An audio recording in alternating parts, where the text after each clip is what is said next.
everything certainly shines. Well, it ought to. I've been scrubbing and polishing this place since 8 o'clock this morning. Well, it isn't every night the president of the bus company that Ralph works for pays you a visit. Hey, where is Ralph? Oh, he's out getting some refreshments for later on. Oh. Gee, he really must be excited. Yeah, excited. He went out and had his hair cut today. He took a bath and a shower. And you know he has 2 suits, the blue one and the brown one? Well, he spent the whole day trying first one and then the other. I guess he tried them on about 7 times. And when he finally decided on the blue suit, he had to wear the brown. Oh. Well, why couldn't he wear the blue suit? Well, after putting it on and taking it off so many times, it had a shine on the pants. No. Hey, Alice. Oh, hi, Ralph. Here. Put this on the ice. Champagne? Ralph, have you lost your mind? What did you have to go and buy champagne for? What do you expect me to give the boss when he gets here? A bottle of no-cal or something?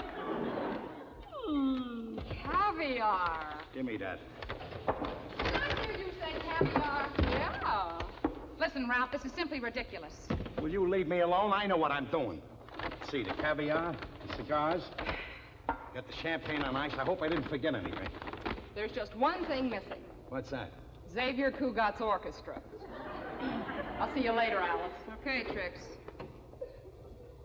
If that dame thinks she's going to continue to come in here, she better butt out of my business. Now, listen, Ralph, I don't blame her for saying something. You must have spent a whole week's salary on all of this stuff. So what? I know what I'm doing. I want to impress the boss.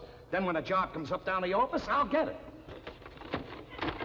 Don't you get the psychology of this thing? He's coming over here, and what do you think he's expecting to get? Some tutti frutti ice cream, maybe a couple of cookies, and maybe some bonbons. But instead, what do I throw at him? Champagne, caviar, and Havana cigars. What do you think he's going to think? He's going to think you haven't been ringing up all the fares. Just leave me alone, will you? Suppose this is your new theory of how to get ahead. Yes, this is my new theory on how to get ahead. I'm going to get one of those new possessions. Yeah? See now. Boy, I can't wait till he gets here. What good do you think this is going to do, Ralph, spending all this money on caviar and champagne? What do you mean, what good is it going to do? I'm going to get a raise. That's what good it's going to do. Ralph, the only way you get a raise is by doing your job properly. Look at a man like Einstein. He didn't have to buy champagne. Wait a minute, wait. If there's anything I know, it's this. That it's not what you know, it's who you know. Who you know. That's how you get ahead. Look at Einstein. How do you think he got ahead? I'll tell you how he got ahead. He just happens to be a genius, studied in every university in Europe, happens to be the greatest scientist the world has ever known.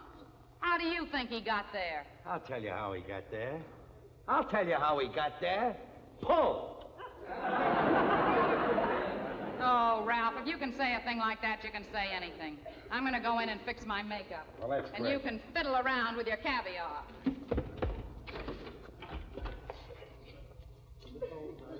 Hey, how do you fix this stuff? How do you serve it? You spread it on the crackers I left out there. Spread it on crackers. That sounds too stingy. Can't we serve it in a bowl with a spoon? You don't eat caviar with a spoon. You spread it on crackers like the book says. All right. Clear out the door.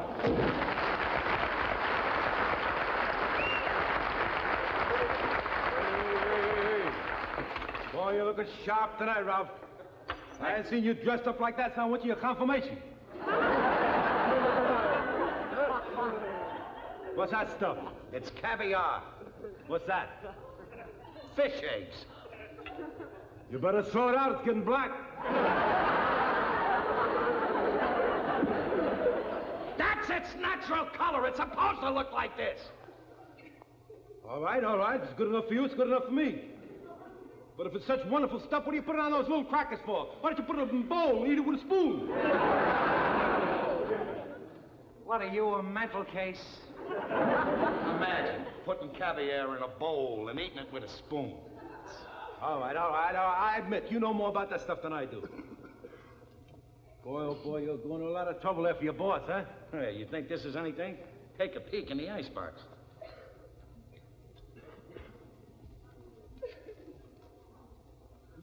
Hey, champagne. Nothing else, pal. Boom. Hey, but I'm surprised at you. Look, if you're going to do this up, why don't you do it up right? What are you talking about? Look what's on the bottle here, 1939. Why don't you spend a few dollars more, get some of that new 1953 stuff? 1939 was a very good year for wine. Well, it wasn't a good year for me. That's the year I smashed up my Essex. Boy, I sure hope I impressed that boss tonight. Hey, listen, I promised Trixie I was going to take her to the movies. But look, if there's anything I can do, you know, be glad to help. Oh, no. Go to the movies. Well, look, I'll stick around. Maybe I can throw a good one. I insist that you and Trixie go to the movies. Well, okay, Ralph, but listen. Show the boss the stuff you made him. You deserve the very best. I mean, after all, it's men like you that made America great.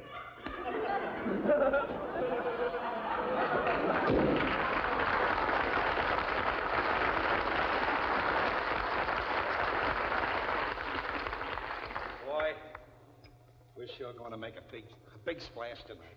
She's going to love this. I certainly hope so, Ralph, but don't get mad, honey, but would you take it a little easy with the champagne, because you know how you get. What do you mean, you know how I get? When did I ever do anything silly because I had a couple of drinks? You want me to answer that? Yeah, I want you to answer it. Go ahead. All right, I'll answer it. How about the bus driver's ball last year? The first thing I knew, you had a tablecloth wrapped all around you, a lampshade on your head, and a floral wreath draped around your neck. That had nothing to do with drinking. I was just trying to win first prize in the most unusual costume thing in the ball. That's just what I mean. It wasn't a costume party. Well, don't worry. I can handle my liquor. Boy, I can't wait till he gets here. Oh, Norton's going to the movies with Trixie. Yeah? Well, what about it? Well, that's a break for me. How? Well, you don't think I want Norton around when my boss is here, do you? Ralph, that's not a very nice thing to say about your best friend. I want to tell you something. Ed Norton would go to the end of the earth for you. I don't want him to go to the ends of the earth for me. All I want him to do is to go to Lowe's Pitkin. Oh, honestly, Ralph, sometimes the things that you... That's the boss. Well, open the door. No, don't open it yet. You open it. Wait till I sit down with the magazine, casual style. Now? Yeah, go ahead. Hey, Ralphie boy. What do you want? Well, I surprised you. I didn't mean to. Look, Trixie's downstairs waiting for me, see? You know, we're going to the movies. Well, what are you doing up here if she's downstairs waiting for you? Well, that's what I come up to talk to you about. Look, we got all dressed and ready to go to the movies, and I found I didn't have any money.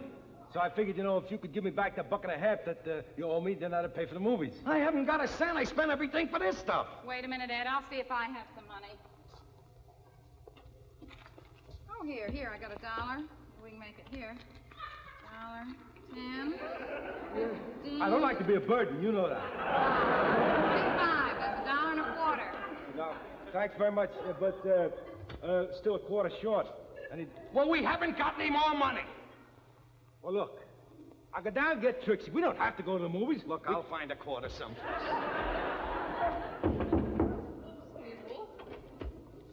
Mrs. Camden? Yes, come in, Mr. Marshall. Thank you. And take your hat. Yeah. I'd like you to meet Ed Norton. This is our neighbor upstairs. How do you do, Mr. Norton? How do you do, Mr. Marshall? I feel like I'm shaking hands with an old friend. I've been riding your buses for many years. Mr. Marshall, won't you sit down? Why, yes. We haven't got a quarter in the world! Mr. Marshall! How are you?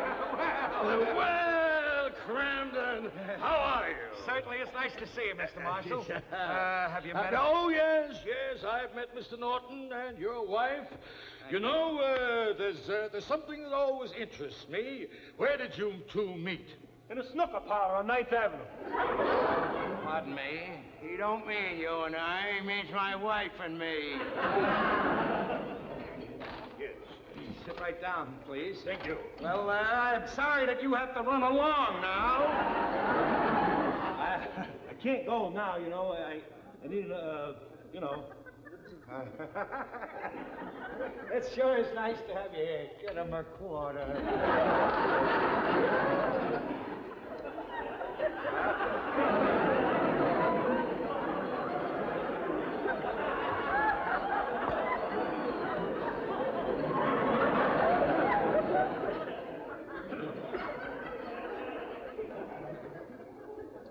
No, Mr. Norton is my best friend.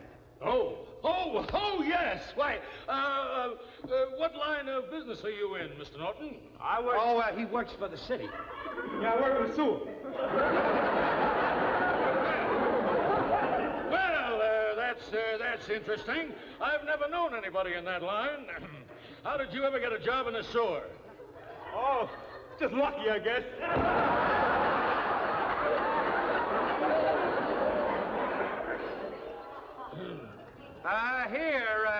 Here's a quarter. Get me the papers on the way back from the movie.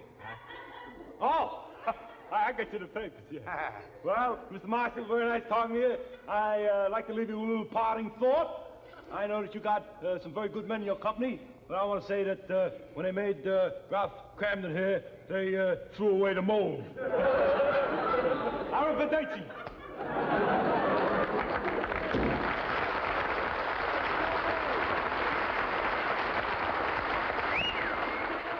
Nice fellow, that Norton. Yeah.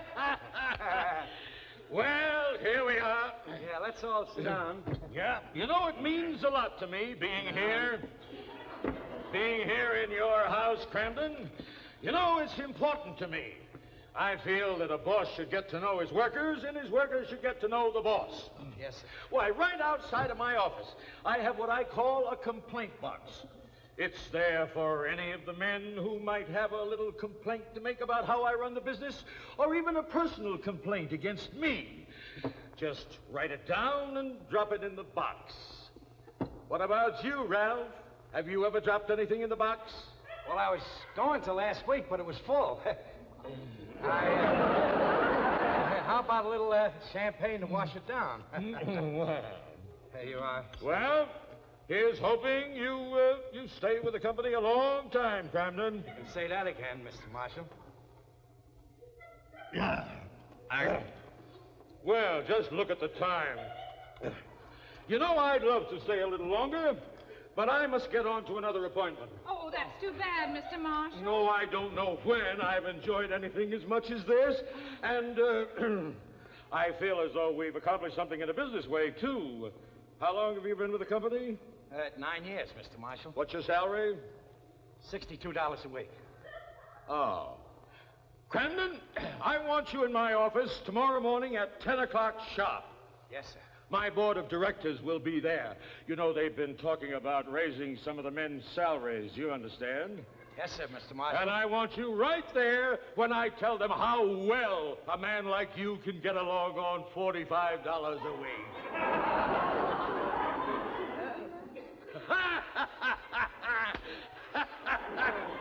Well, goodbye, Mrs. Cramden. Thanks for everything.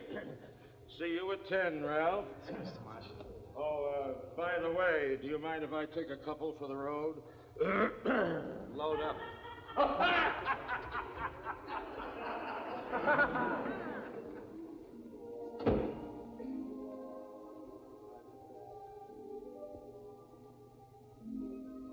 Boy, what a bum.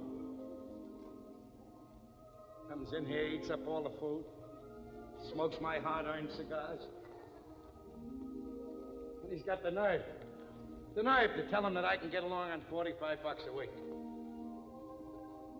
Get 62? Sure, I get 62. Then they take a couple, and I got 45. I can't afford this kind of stuff on $45. He should know that. Gee, honey, I could have done a lot more with the dough for you, instead of spending it on champagne and caviar and cigars. I'm a mopes. You think we could sit down and drink it up and eat it? I don't want a cigar, but I'd love some caviar. Baby, you are the greatest.